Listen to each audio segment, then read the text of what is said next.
What's going on, everybody? Ryan the Mighty Quinn here. Wanted to touch base on something that was brought up by the UK champion, Dricus du Plessis. And honestly, I'm glad he said it.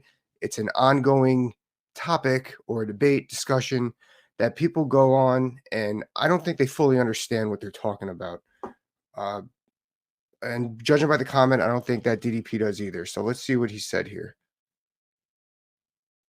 I had it up.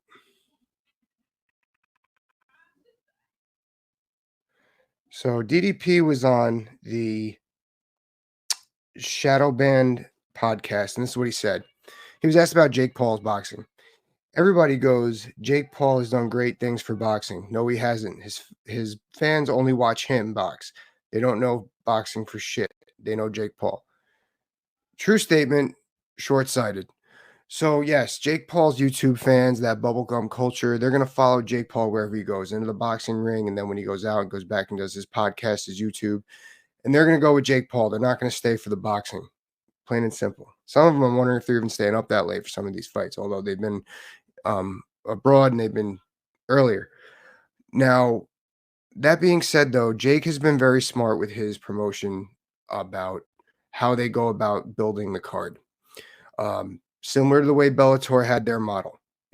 So look at it like this. A prime example is Tito Ortiz versus Chael Sonnen. A circus fight, which is all Jake's fights. They're all circus fights. Everyone's getting paid, which is another reason why these fighters want these Jake Paul fights, these big, because it's easy money. They're not going to get hurt against somebody like Jake Paul. Well, that's not true either. Ask Tyron and Ben Askren something about that.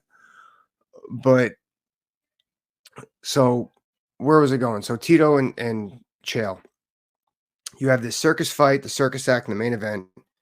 We're going to tune in to see the car wreck no matter what. It's like, oh, whatever. I used to love these guys. Let me put on. But that being said, the main card, the mid card, it's filled with your up and comers. It's filled with your champions that you want to market for tomorrow. And that's exactly what Jake Paul is doing. He's putting some eyes on these. The first person that comes to mind, he was on, I believe, the Jake Paul Tommy Fury fight was Kevin Newman. Kevin Newman is someone I've known for a while. He's building up, fantastic boxer. I was so happy they got on that card and got the shine that he deserves. Now, that's the situation there. Jake is doing a great job with taking a lot of these fighters that are on their way up from all over the world, mostly American, sure, and he's putting shine on them. They're getting paid, and they're getting their fights in. That's another thing. It's tough to get fights, so these promotions are getting them fights. Yes, the Jake Paul fans, yes, they're coming, they're staying for a cup of coffee and they're leaving. But no, Dricus, you're wrong.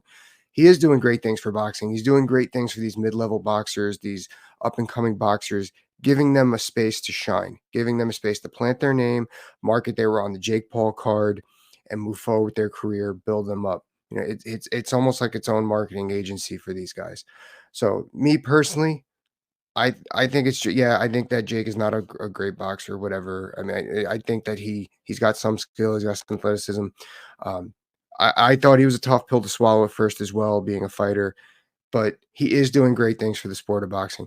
I'm not even talking about, I mean, Jake, I feel like Jake doesn't even get it. Like uh, he was talking, oh, I've drawn so much, I've drawn this, I've drawn that. No, that's different. Like, first of all, it's not apples to apples when you talk about how people were able to watch fights back in the day. So that's kind of ignorant and short-sighted in his own right.